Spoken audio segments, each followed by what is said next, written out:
Easy now. Papa got things making headlines. Come down. Ooh, you make my high come down. Always tripping when you come around. I'ma have to cut you off, like right now. You see, I don't want to drive me. You can say that for your mama. Maybe you should smoke some. Me tried the marijuana. I was never you good. The vibe was straight. Showed you a couple of things and they finished change. I treated you right. Everything was a gift from a time to your bag and a color. Welcome to the Seahawks Man-to-Man podcast, powered by The Athletic. Shout out to the company. My name is Michael Sean Dugar. I'm here with my co-host, Christopher Kidd. Make sure you follow us both up on the tweet machine. You guys know where to follow me at on there, so I'll just keep shouting out the YouTube channel, Seahawks Man-to-Man. That's the number 2 man on YouTube. Shout out to everybody who listens on there. Chris, talk to him. What is up, everybody? It's your boy, Christopher Kidd. Be sure to follow me on Twitter at CKIDD206, and that's CKid206. All right, we're back with another midweek episode where we talk to a special guest who covers the Seahawks' upcoming opponent. Seattle's going to head back home to Lumen Field to host the Atlanta Falcons. So, to talk about the Falcons, we have Falcons beat writer for The Athletic, Josh Kendall, on the line. Josh, welcome to the Seahawks Man-to-Man podcast, man. We're happy to have you. Thanks for having me. Looking forward to it. And you are here in Seattle. You're one of our rare guests joining us when they're already in Seattle for the show. I am. Northgate. I think it's Northgate is right outside my window here. I'm enjoying my time, my 24 hours so far. It's cool. It's cooler than it is where I'm from. How are you adjusting to the time zone? Not well. Not well at all. I've long been flummoxed by Central Time, and that's just an hour difference for me. So 3 hours, I'm going to be useless until mid-season. This is going to ruin me till at least week 9. And you're staying the week in Seattle because the Rams, the Falcons just played the Rams, and there was no point in just going back and forth across the country. Yeah, and they're practicing at UW this week, so they're doing all their regular media availability here. So I thought I'd use it as an excuse to spend some company money, stay out here. Well, there you go, man. That's fun. Hopefully you're enjoying the city. If you need any recommendation or anything, ask Chris. Don't ask me. I'll do it. Because I'll just send you to a bunch of bars that I like and have you eating a bunch of greasy fried food, man. I'm not a really bad touristy. That is what I'm used to. There you go. That's some of my favorite stuff, man. But let's jump into the Falcons and the Seahawks. But first, how long have you been covering the Falcons? When did you start with the Athletic? 2021. So, I started with Athletic 4 or 5 years ago. I did college football for most of my life, starting at the Athletic about 4 or 5 years ago. Then I moved from University of South Carolina beat to the Falcons beat right before the 2021 season. So I came in right with the Arthur Smith, Terry Fontenot era. I grew up in Georgia. We were talking earlier. I was a big Falcons fan as a kid. I had a pet parakeet. That's not easy to say, that I named after William Andrews. But my 28-3 was when they blew a big lead to the Cowboys. They were the number 1 seed in the 1980. I think it was 80 playoffs. They blew a lead to the Cowboys. I gave up on them from that day forward. Was never a Falcons fan again. And then, I've been sucked back into the universe now. That was falconing before falconing was a term. Oh, they've been falconing for a while, man. This is not new. Yeah, no, that's so based. I thought it was funny that Arthur Smith, after the head coach of the Falcons, blew that lead in week 1 to the Saints, and he got upset with the media after the game, and he was like, "Yeah, you guys been writing our obituary since May, but we're gonna keep going," or whatever else he said. I quote tweeted the video, and the point I was making was because Seahawks fans only care about so much about the Falcons, but I was just like, this Arthur Smith guy seems to think that he deserves the benefit of the doubt as the Falcons coach. Like, people should think that you're going to come in here and turn things around. And I wish I could tell Arthur, like, dude, you are the head coach of the Atlanta Falcons, my man.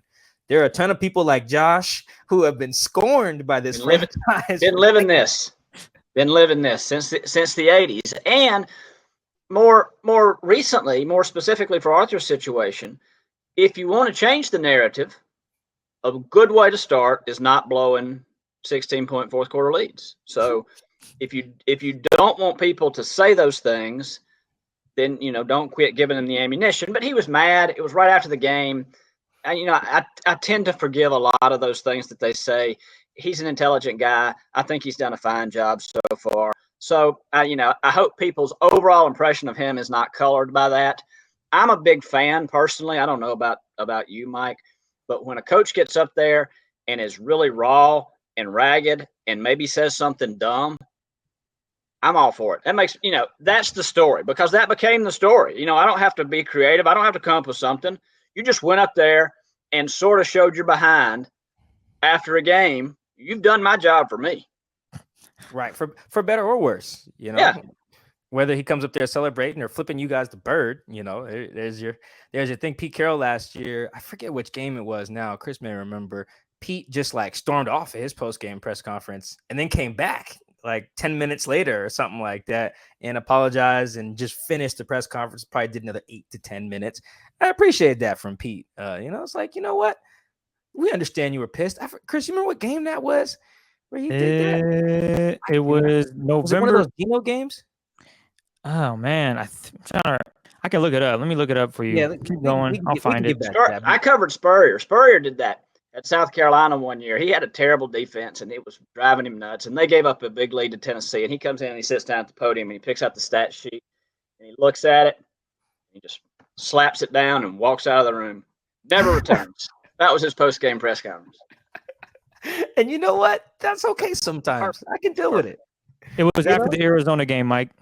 Oh, you know what? And that I can understand Pete on that, because Josh, what happened was they had lost at home to the Arizona Cardinals, led by Colt McCoy. And it was the second straight year they had lost at home to a team starting Colt McCoy. In 2020, they had lost to the Giants starting Colt McCoy. And last year they lost to the Cardinals. And this was with Russell Wilson back. And Pete was just like, yeah, I'm out of here, man. Like, I'm not, I'm not doing this. I get it. That's all right. Part of the reason he just said expectations for his team that just weren't being met. So it was very frustrating for him. I'm sure it was frustrating, for Arthur. So with that in mind, though, let's pivot to the Falcons a little bit and how this game was going to go. Just before we get to the game itself, though, what were your expectations, coming in for the 2022 Falcons? I hate predictions. I hate, sort of positioning myself. I feel like I know a lot about the team. I don't think that makes me an expert on predicting this team or any team's outcome. But I landed on 6-11. I think that's a fair assessment of where this team is in terms of its rebuild. You're talking about $63 million of dead money. You're talking about moving on from Matt Ryan, who's a pretty good quarterback. His Indianapolis start notwithstanding in my mind. So I just, this should not be confused with a good football team. I think that the Falcons' ceiling this year is, for if you're a Falcons fan, is an interesting and improving football team, and find a few things that you can look at to track as markers of progress if you want to have some fun with this team, because I don't think that hinging your happiness on wins and losses is going to be a good strategy. No, hinging your happiness on the Falcons is probably just in general just not a good strategy there. I got a homie who's a Falcons fan. He didn't put his heart on it. I texted him during the game. I said, "Hey man, are you okay?" Because it's during the Rams game. He's like, "Yeah, I'm fine, man. I got the Rams -10." And that's when the Rams were up 28-3. But then I texted him right before the game went final. I said, "Dude, you gotta stop putting your money on Falcons game." The Falcons got him twice in one day. Falcons got him twice in one day there. That was brutal. That was bad. But one of the things about the Seahawks that was interesting before the start of the season was Pete Carroll. He wasn't bullshitting. He was telling people, hey, we expect to win a championship, just like we expect to win that every year. That's how he's wired. That's the type of guy who wrote a book called Win Forever, and won a bunch at USC, won a bunch here. He's like, I've been winning for the past 20 years. So I don't expect to do anything else but win.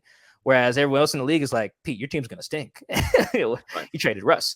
So the expectations inside the building were vastly different than those of the people inside the building. So for the Falcons, like you just said, realistic people will probably have 6 wins, 5 wins, 7 wins, whatever. What do the Falcons think they should be this year? Oh, they're not. Arthur doesn't carry himself like Pete in that he's never going to say, we expect to win a championship. He's never going to say anything. But he was pushed back hard on the idea. Anytime when I say we, me and Jeff Schultz, who is our Atlanta columnist, has bumped up against the idea that, part of 2022 should be preparing for 2023. Whether that means, positioning yourself well in the draft, whether that means you've got to get a good look at Desmond Ridder at some point this year so you know what you have prior to the 2023 draft. He pushes back really hard. And I think that he legitimately believes that. I think he believes that the best way to live in the NFL is to sort of be the Pittsburgh Steelers. I think he wants to be Mike Tomlin's Steelers. He wants to grind it out to win every single week and have a team that in its down years is 9-8 and in its good years has championship potential. And he believes the best way to get there is just to put every single resource into winning each week, even if you are kind of bumping your head on a brick wall in a year like this. Because what has Mike Tomlin been there for 15 years or something like that, and never had a losing record.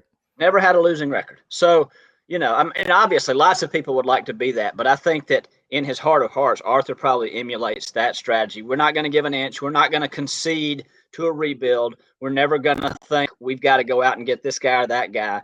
We're going to build a system, and we're going to, fight and claw every day, whether it's churning the bottom of our roster, whether it's developing this guy or that guy, to be the best we can be. And part of that, living that way, is not saying, yeah, we're not going to be very good this year. It's all about we're preparing for this week, and we think we can win this week. Yeah, that is probably the more. You have to sell that message. Me and Chris have been talking about that for the Seahawks perspective, because there are people fans in particular, like, hey, let's stink this year. We got 2 first-round picks. Let's go get Bryce Young or C.J. Stroud or Levis from Kentucky, or whoever the next future quarterback is. But Pete will push back on that, and most coaches will. Man, you're asking grown men to beat their heads against another set of grown men for 17 weeks. No one cares about what some kids at Ohio State are doing, right now, in the building. Josh, I have some bad news for you. You said you don't like making picks. I know. That's what me and Chris ask of our guests every week here. So we are going to put you on the spot and start our show off early with the prediction: Seahawks Falcons. Chris, you got the spread in front of you? You know what? Let me pull it up for you. Or Josh, you know off the top of your head? Last I saw was Seahawks 2.5, -2.5. 2.5 in favor of who? In favor of the Seahawks. Seahawks, I would assume. Seahawks, yeah. Okay. All right, let's roll with that. I think at the Athletic we got some deal with BetMGM or something, but I don't feel like looking theirs up. So we'll go with whatever you got there. Who you picking, Josh? 2.5. Oh boy, I do hate these. I'm going to pick Atlanta. I'm going to pick Atlanta with 2.5 because I think I'm just playing the math here. I think we've got 2 flawed teams. I think that Atlanta's luck. This is me after I've told you my story of 45 years of following the Falcons, saying that Atlanta's luck, this is the NFL, and, these things cycle out. I don't see Atlanta being 0-3 necessarily. Give me the math. Give me the Falcons. I'll take the 2.5 points. If it's a 1-point game, I still win. Falcons can be 0-3. That's fine. All right, so you got the Falcons by 1? I got the Falcons. Give me the points. I'm not saying the Falcons are going to win, but I'll take those 2.5 points. All right, I got the Seahawks winning, but I'm going to take the points. Seahawks winning. Okay. All right. That's it. Here we go. All right. Seahawks winning, but Falcons covering. Falcons covering. Right. Falcons going to play another close game. Falcons have built a big lead and lost it. The Falcons have almost erased a 28-3 lead against the Rams. So now they've got to find a third way. A third way to lose again. This is like Falcons bingo. All right. So now for the good news, Josh, is usually we do our predictions at the end, and we just leave our guests out to dry. Chris and I usually don't make predictions. We're just like, yeah, all right, then you're on the spot there. This time we'll help you out. Chris and I will kind of talk about who we think will win too, and kind of push the discussion here forward based on that. So I'll put Chris on the spot first. Chris, who you got? We talked about it off wax. I actually have the Falcons winning this game, and it's some of the reasons, Josh, you touched on. You don't see them starting 0-3, but it could happen. I also think this is a game where we see more of Drake London and their star tight end, Kyle Pitts, that is. I think they find a way to get him. And Mariota hasn't been terrible. I watched a little bit of the game last week that they played, and I thought they looked okay. They just went up against a really good Rams team. Rams got to a hot start. tough to come back, and they did come back. And then I look at the Seahawks and what they're doing. They're struggling on offense. Last week, they didn't even score against the Niners. And you're going up against a defense that there's a lot of question marks about them, but they think they have a team that can come out there and slow a team down. And when you have a struggling offense and a defense that is set to make a statement, I think this is the week that they definitely make a statement. And it'll definitely be a close game, but I think the offense for the Falcons is going to put up more points, and that's where I have my money at. I think the Falcons offense will just be a little bit better than what the Seahawks have to offer, which it's not saying much. They're two struggling teams, but I just look at what the Falcons have done in 2 weeks. I think they're averaging 28 points per game. So they're putting up points, but they also are giving up points as well. And the Seahawks, on the other hand, they didn't even score last week. Yeah, that is hard to have faith in a team that didn't score any offensive points last week. So the beauty of me going last is I could actually just not make a prediction and continue the show. No, you're making a prediction. But I don't have to. I could. But I'm not going to. I like the Seahawks as well. I'm with Josh here, mostly because of the offensive philosophy change that Pete Carroll said is coming. He was like, look, there's no reason to hold Geno back. He's got good pass protection. He's got guys he can throw it to. He's throwing the ball accurate. He's not wrong about that. Geno leads the league in completion percentage at 81%, which is nuts. So he's like, yeah, open it up. And everyone in Seahawks world is like, well, goddamn, man, where you been? You just gave DK Metcalf $24 million a year. You just now figuring out you want to throw it to him? Surprised it took 2 weeks. But I think it'll be interesting because the Seahawks haven't run the ball very well, and the Falcons haven't defended the run very well. If the Seahawks want to sort of let Geno cook, I think Dean Pease is fine with that because I think Dean Pease wants to blitz the hell out of everybody he plays, and that should be fun. I mean, it should be a fun game. It should be an interesting game. I don't want to see the Seahawks crappy run game against the Falcons' crappy run defense. Let's put Geno against the blitzes, and let's just see what happens. Let's roll it out there and see what happens. The quarterback situation in Atlanta is actually one reason why I lean towards the Seahawks. And Josh, I want to see what you think about this because when I watched Mariota in the preseason, which I mean that shows you how much of a sicko I am. I was watching Falcons preseason football. All right, that's I know, right? Voluntarily, like there's no reason for me to be doing that. When I watch him in the preseason and then watch him against the Saints and then watch him against the Rams, I see a guy who appears to be more comfortable bailing out of the pocket and making plays there, whether with his legs or bailing and then throwing, than someone who just wants to stand in there and operate. And I think that can be a dangerous way to live. But that's just my thought of just watching the games. I haven't seen him that much in practice or anything else. But what have you seen in that regard of Mariota's pocket presence so far? Yeah, I think he gets off of his progressions and uses his feet too early on a lot of occasions. But in some ways, he's kind of damned if he does, damned if he doesn't, because they asked him, especially in the first week, they asked him to use his legs a lot. They ran a lot of zone reads. They're going to run him on a lot of boots. So they have put into his head that we want you to use your legs as a weapon. So, and he's gotten them. He's stolen a couple of first downs. He's made some plays with his legs. I think he ran for 70 yards. Not 70. He might have run for 70 yards in the opener. He's been a weapon there. But there are moments where he has got to stay in the pocket. And it's come down to moments for Marcus because he has been a really good presence for this team in the locker room. He's been about as good as they could have hoped for, given that they put themselves in a position where they had to trade their 14-year guy. And they signed Marcus the same day they traded Matt Ryan. Marcus was available, a guy that Arthur Smith knew, had a comfort level with, could plug him in. He's been great in the locker room. He's a great bridge quarterback, whatever the bridge ends up being too. But he's had moments that have been bad.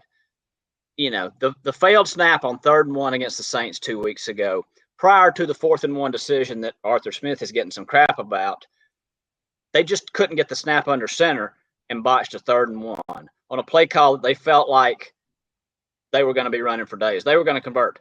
They get the snap on that 3rd and 1 and convert that, the game's over. They beat the Saints.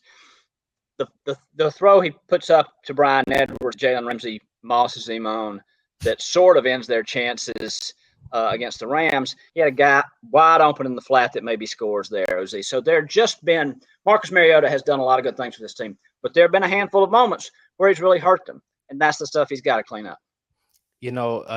Chris just reminded me, and I totally forgot. Thank you, Chris. We usually on this show, Josh, when we have someone who covers another team on, the thing I asked them is their quarterback good? It's usually just what I throw out there. So I'll let the person just take that where they want to. So I will toss that to you because, Chris, if I'm correct, we have not asked anyone that who covers Mariota, right? Because he hasn't been a starter in some time. So for the first time on this show, Josh, is Marcus Mariota good? Yes, he is. If you asked me, is Marcus Mariota fine, I would answer that question with more conviction, because he's been good for this team. If he can clean up those few mistakes, in those critical mistakes, this team could, in some alternate universe, be 2-0. So do you look at him and say, okay, he's just got to clean up these one or two things and they'll be in good shape? Or do you think, is that baked into the DNA somehow? That's what you've got to answer. So right now I'm going to say, yeah, Marcus Mariota is good because this offense is a lot better than it was last year overall. It's in these critical moments that they haven't made the plays. And I don't know if you want to put all that on Marcus Mariota, because when he puts that Falcons jersey on, some of that comes with it, I think. Yeah, no, there's some bad juju associated with playing for that franchise, unfortunately. One of the things I kind of theorized when I first was watching Marcus Mariota run a lot, I was like, oh, maybe he just doesn't trust the O-line. And I was watching the end zone copy of the Rams game in particular, and I was like, wait. These guys ain't even playing that bad. No, they're not. What have you thought of the O-line, and how do you think they'll go up against a Seahawks unit that actually isn't really bringing much heat on quarterbacks through 2 weeks? Offensive line's been much better through 2 games. I mean, it's a short sample size, but they were really bad last year, and it was magnified because Matt Ryan is not nearly as mobile as Marcus Mariota. So Marcus Mariota, I don't think, has reason to not trust his pass protection. It's been as good. I mean, it's certainly been good enough. I think he's third in the NFL at the moment in average time to throw at 2.8 seconds. So this is not his protection has failed him and he is gun shy. This is a quarterback issue. This is a Marcus Mariota issue. You can't put this one on the Falcons offensive line. It got dumped on a lot last year, and rightly so, but it's been pretty good. And the Falcons also, week 1, and I haven't checked week 2. Week 1, they led the league in yards per rush before contact. So those guys are doing their job. Who do you think has the advantage then on Sunday? Falcons O-line or Seahawks D-line?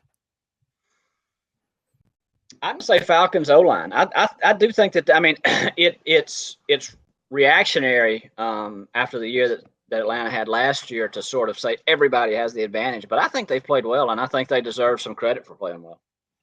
Yeah, no, Aaron Donald did not kill Marcus Mariota, which is like one way to assess if your O-line is good, right? And they had a good plan. Arthur Smith is a sharp guy. Dwayne Ledford, their offensive line coach, is a sharp guy. They had a good plan for Donald. They chipped him with a back from a lot of different directions. I think that they had a good plan, and yeah, you didn't notice 99 a ton. And if that guy's not killing you, that's a pretty good day. Yeah, that's a great, I mean, Josh, we're in Seattle. If Aaron Donald ain't killing your quarterback, that is a win. That is a win. Aaron broke Russell's finger last year, and that changed the whole franchise. So yeah, if 99 is not killing your guy, you're doing something right. All right, last thing on the QBs then before we move on. I don't know if Chris is as well, but I am a Desmond Ridder stan. I fell in love with him during the draft, and I mocked him to the Seahawks. I was like, take this guy. He can stand in a pocket and just operate your offense as you want it to. I think he can do it. And then the Falcons got him. I was like, oh, they should start him. And then, you know what? That's why I was watching preseason Falcons football. To see Desmond Ridder. Okay. Ridder stand. There it is. That is it. So is there a world where Desmond comes in and starts games this year? Oh, I think absolutely. This stretch, this 7-game stretch to start the season for Atlanta is pretty rough. Well, I say it looked pretty rough. One of the things we were circling as pretty rough is a trip to Cincinnati in a couple of weeks. That doesn't necessarily look as daunting right now. But, the first 7 games, when I looked at the schedule, looked pretty rough and looked to me like that's good veteran quarterback territory. If you look at weeks 8, 9, 10, they play the Panthers twice in that stretch, once at home, once on the road. I forget. It may be the Chargers who are in the middle there of that sandwich, but, throw that to the side. So if Marcus Mariota is still doing the things that we talked about a little earlier, in those critical moments. I think that gives Arthur Smith a window potentially in weeks 8, 9, and 10 to put Desmond Ridder in there. You're playing a bad team twice in that stretch. So you get not a tough go, but you also don't have to prep as much. I mean, if you prep for the Panthers once, you kind of get to recycle a little bit of that on week 3. Right. It just feels like a manageable place to put a rookie in. Marcus Mariota is playing better, and this team has actually won a few games. I don't think Arthur Smith will pull the trigger there. He has been very adamant that he wants to be fair to Marcus. He doesn't want to yank Marcus for the sake of Desmond's development, et cetera, et cetera. I believe him when he says that. I also believe that they have to know what Desmond Ridder is before the 2023 draft. And they liked what they saw in training camp. They liked what they saw in the preseason. They love how quickly he picked up NFL football and their offense. But you've got to see it in regular season games. You've got to know before you get to 2023, especially if you feel like you're going to be in a position at the top of the draft where you would have an opportunity at a Bryce Young or a C.J. Stroud or somebody like that. Sticking with the offense, you guys, the Falcons take Drake London, 8th overall in the 2022 NFL draft out of USC. And my question is simple. I mean, right now, through 2 games, 13 catches, 160 yards and a touchdown. Is he falling short of expectations, meeting expectations, or is he exceeding expectations through these 2 games, you think?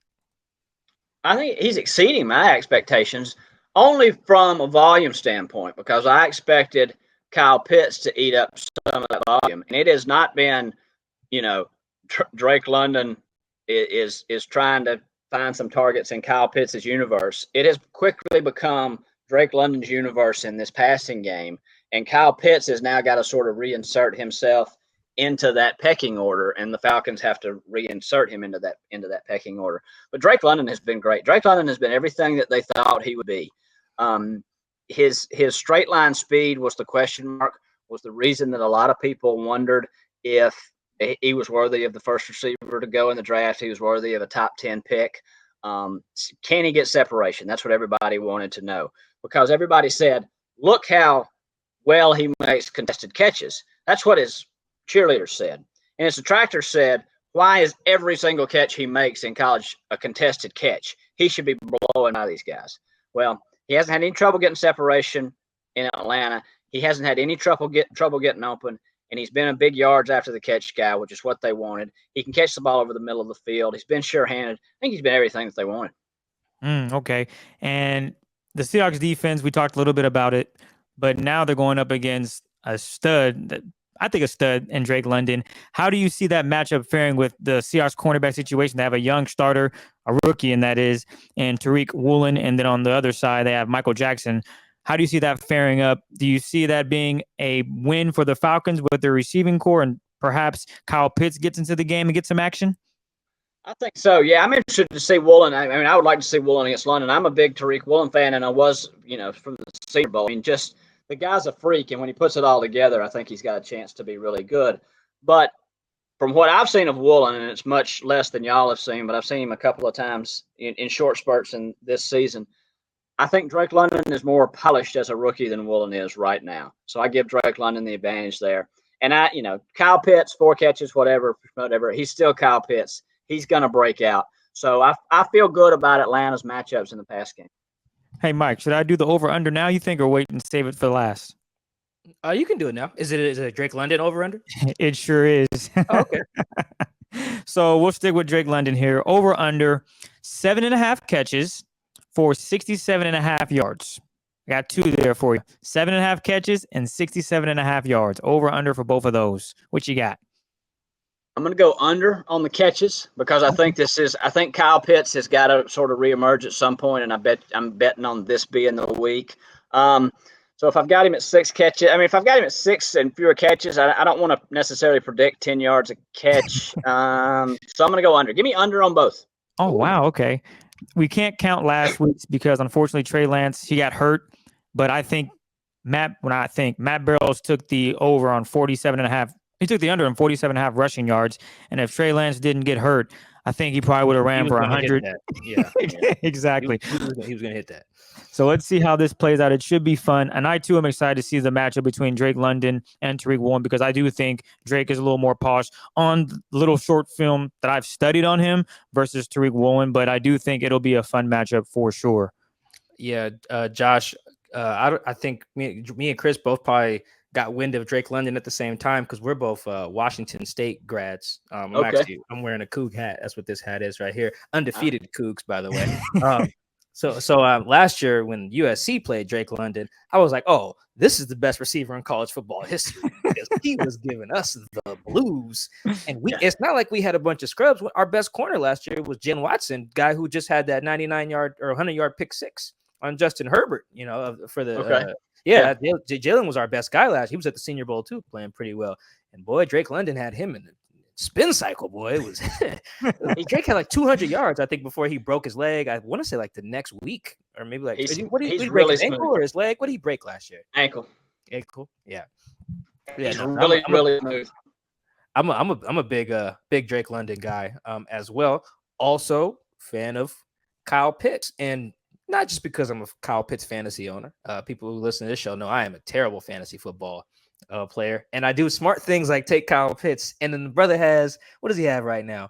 4 catches on 10 targets for 38 yards. Come on, man. That's just and my team is 0-2. we not looking hot. But what's going on with Kyle? I mean, it looks like when I watched a little bit of Falcons film, like he's not even the first read on some of this stuff. Like, why has he not been as productive as maybe everyone thought he would be in year 2? Well, he's the first read on more stuff than it looks like he's the first read on. I think they've had some breakdowns and stuff where he was supposed to be the first target. So I think like everything, like most things, there's not one answer. I think that there are a lot of answers. The Falcons have got to be a little more hard-headed in making sure Kyle gets the ball. Marcus Mariota has got to be a little cleaner in his operation so that when Kyle Pitts is the number one guy in the progression, he gets the ball more often. And Kyle Pitts got to run better routes. Kyle Pitts, we heard a lot about the progression from year 1 to year 2, and he is a much better blocker. He really has, significantly. He essentially wasn't a blocker. He essentially wasn't a tight end last year. He's a much better blocker. That's allowed them to use him in line more, and they're doing that. But his route running has got to improve. It just hasn't been as sharp as it needs to be through 2 games.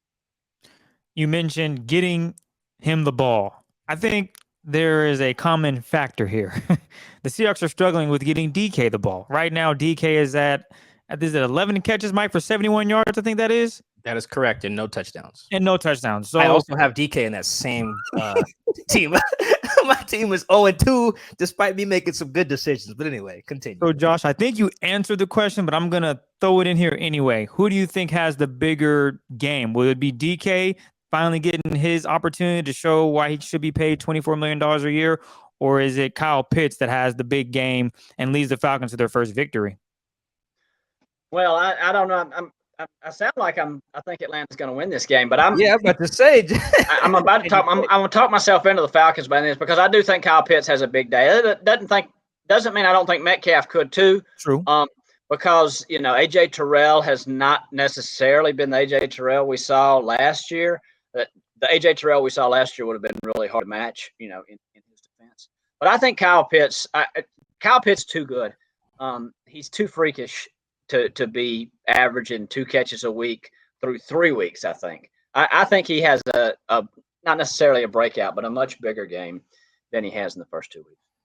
So I think I'm exposing to a lot of our listeners here that I'm actually a fan of a lot of people on the Atlanta Falcons because I'm actually a big AJ Terrell guy as well. Like he's a good player. He is so good. Like, no touchdowns allowed last year? Is that what the stat was? No touchdowns allowed. I think the lowest completion percentage in the league against all of sort of the analytics numbers. He was number 1 or in the top 3. Very smooth. Doesn't panic on top of routes. I mean, just makes plays on the ball. But that has not been the story in the first 2 weeks. Michael Thomas got him. Allen Robinson got him. Cooper Kupp got him. So he's got to bounce back. If the Falcons defense, because Dean Pease wants to blitz you. He wants to blitz you all the time, all day long.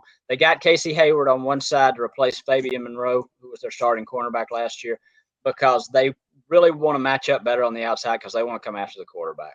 Casey's done pretty well. AJ's just got to get back to AJ level.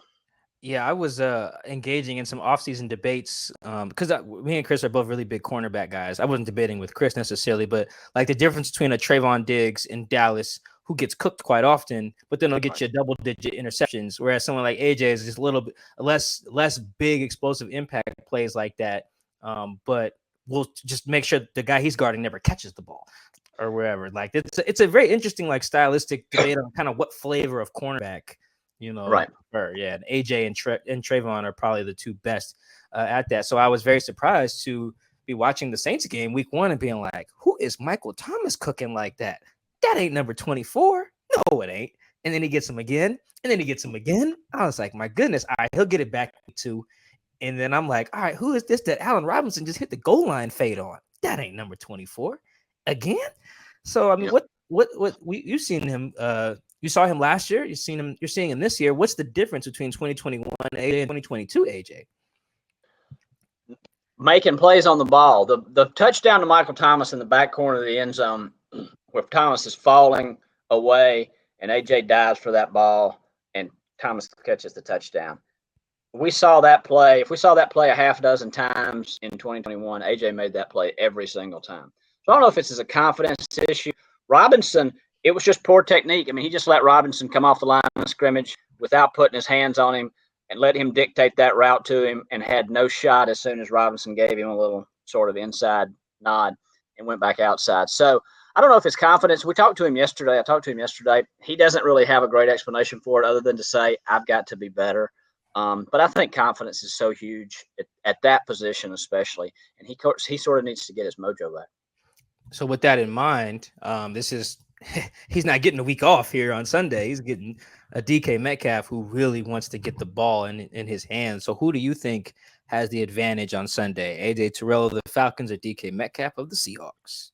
Well, DK, from what we've seen so far from AJ, I will say this could be a good matchup for AJ because he likes to be physical. He's a physical guy. He's not afraid to come up and hit the run game. He's not afraid to be physical in pass protection. So, maybe this gives him a chance. A guy like DK is a big physical guy, and AJ can play that way. Maybe this gives him a chance to get that confidence back. But, I think it's a coin flip right now. I'll take DK at the moment. DK it is. Yeah, I think you've definitely talked yourself into the Falcons with me, and that's cool, Josh. Thank you for joining the squad. I'm on the fence. I'm going back and forth. Josh is back and forth with one pick like the Falcons. And see, that's why I wanted to do it that way, because you kind of see where the matchups kind of determine who we think is going to win. Who we got up next, Chris? Another big matchup is Grady Jarrod. He is a stud. Okay, defensive tackle, can cause havoc in the backfield, but those 2 games that the Falcons have played, what can Seahawks fans expect from number 97, especially if they're trying to get back to the run game? Is he going to wreak havoc and be that stuffer in the run game and then put pressure on Geno Smith? I think they wanted to put pressure on Geno Smith. I'm not sure he's going to be a stuffer in the run game. 2021 was his worst year statistically. Had 1 sack, 3 or 4 tackles for loss. Just really was not the disruptive guy we had seen. A lot of that was because they were asking him to do playing completely differently than Dan Quinn had asked him to play. Dan Quinn, the old school Dan Quinn at least, wanted his defensive linemen up the field, penetrating and making plays. Dean Pease just kind of wants you to build a wall and let everything else happen around you. Grady struggled in that system. They struggled to utilize Grady. They came into the season saying, we've got it figured out. We think we're going to be a lot better, and Grady's going to be a lot better with us. Game 1, he looked great. Looked like a man possessed, had a sack and a half, topped his season total from 2021 in the first game. Game 2 was a little less. They brought in Anthony Rush midway through last year, made him a starter this year, 360-pound nose tackle. That's what Dean Pease wants. Dean Pease wants those guys who can just sort of eat up 2 gaps in the middle. That was not Grady. That was kind of the role he was forced into playing a lot of times last year. So now they've got Anthony Rush. They've stuck his big behind right there in the middle, and they want Grady to be more aggressive around that. So I think Grady Jarrett will get after Geno Smith, yes. But Grady's game, for me, is not necessarily run stuffer. So I think Grady's kind of been more of a. Did they have him more like in a? How do I put this? He's more like a 3 technique now, which he's more comfortable with. Yeah, and they got like a big Al Woods type next to him. Yeah, that's such a. Oh no, this isn't Grady's job, but that's such a thankless job being an NFL nose tackle, man. You You're just taking on about 600 pounds per snap. Double team. Yep. Playing like 30 something snaps a game, man. That's just brutal. And you don't get no glory, nothing. You don't usually make no Pro Bowls doing that. You just get hit every snap, man. Every single snap. So if Grady, let's say Grady leads the charge on the pass rush, do you think the whole pass rush as a unit will come alive for the Falcons? And if so, do they have the advantage against the Seahawks O-line on Sunday? I think it's going to be on a play-by-play basis. I think that they'll get some. They brought in Lorenzo Carter at outside linebacker. They drafted Arnold Ebiketie and a kid named D'Angelo Malone at outside linebacker. Ebiketie's played more than 50% of the snaps last week. Wouldn't shock me if he starts against the Seahawks. Lorenzo's been good, what they expect him to be at one of those starting outside linebacker positions. So I think those guys will get some pass rush. I think that they'll get theirs, and it's just a matter of, will Geno get his? And I think he probably will. So, I think it'll be interesting that way. I don't think it's going to be a consistent game. I think it's going to be, sort of trading blows from that. Because what is it Falcons pass rush on? Not much, right? What are they, like 30th in pressure rate or something like that? I haven't looked this week. They had 4 sacks. They had 4 sacks in the opener, which was 20% of whatever they had 18 all of last year. So they had 4 sacks in the opener. They didn't come after Stafford a lot. That was by design. Stafford in that McVay offense has been twice as good a quarterback when you blitz him as when he hasn't. So Dean Pease, they played the Brandon Staley 2-deep shell and just let them hit that underneath all day long and just had to kind of grit their teeth and take it because they were so scared of Stafford. If they brought pressure, he was just going to kill them quick. They decided they were going to try to die slow. And then they used their sort of big comeback at the end to validate that they had the right strategy. And maybe they did. But, they didn't stop anything underneath. I don't think they'll let Geno do that to them. I think that they'll put Geno in a position where he's got to see if he can make those big plays over the top. Stafford's an interesting guy to think about in that way because if you like Mahomes, Josh Allen, you blitz them, you're cooked, right? Like it's you are. You're just your team's going to lose probably bad and very fast. Whereas Stafford, it feels like you can blitz him in certain spots and he'll just be Stafford again. Because like you saw Josh, like he had that play, everything's going well, and he just throws it up. So I don't even know who. And then I think Casey Hayward picks him off. Someone picks him off in the end zone. That was Hayward. And he was not under pressure that pass. I mean, that was just pretty as you please. That was, he just dropped back, plug it up there. And he's going to do that. And I think he's going to do that regardless of whether you pressure him or not, because I didn't track it back to his Detroit days because I kind of give him a pass for that. But in that McVay offense, his QBR is twice as high when he's blitzed as when he's not blitzed. His physical talent. I mean, that kid, I covered that kid when he came to Georgia. I was the Georgia beat writer when he came to Georgia. And he's been that dude with that arm from the moment he came out of Highland Park, Texas. He is physically gifted. And I think that when you put him under pressure, those physical gifts really rise to the top. I think you're better off trying to confuse him, trying to do something else than put him in a position where he just got to be a gunslinger. But the Stafford, just no pressure at all. Just like, you know what? Casey Hayward's open. Oh, dang. Casey Hayward played for the Falcons. I shouldn't have thrown that. I forget what the other – he had 2 interceptions, didn't he, in that game? Mike Walker got him on a play that, a lot of guys, the other linebacker, they faked the pressure, and Mike Walker went back into the hole, and he threw it sort of right to him. But Mike Walker made a good play on that. Casey Hayward's now intercepted Matt 3 times.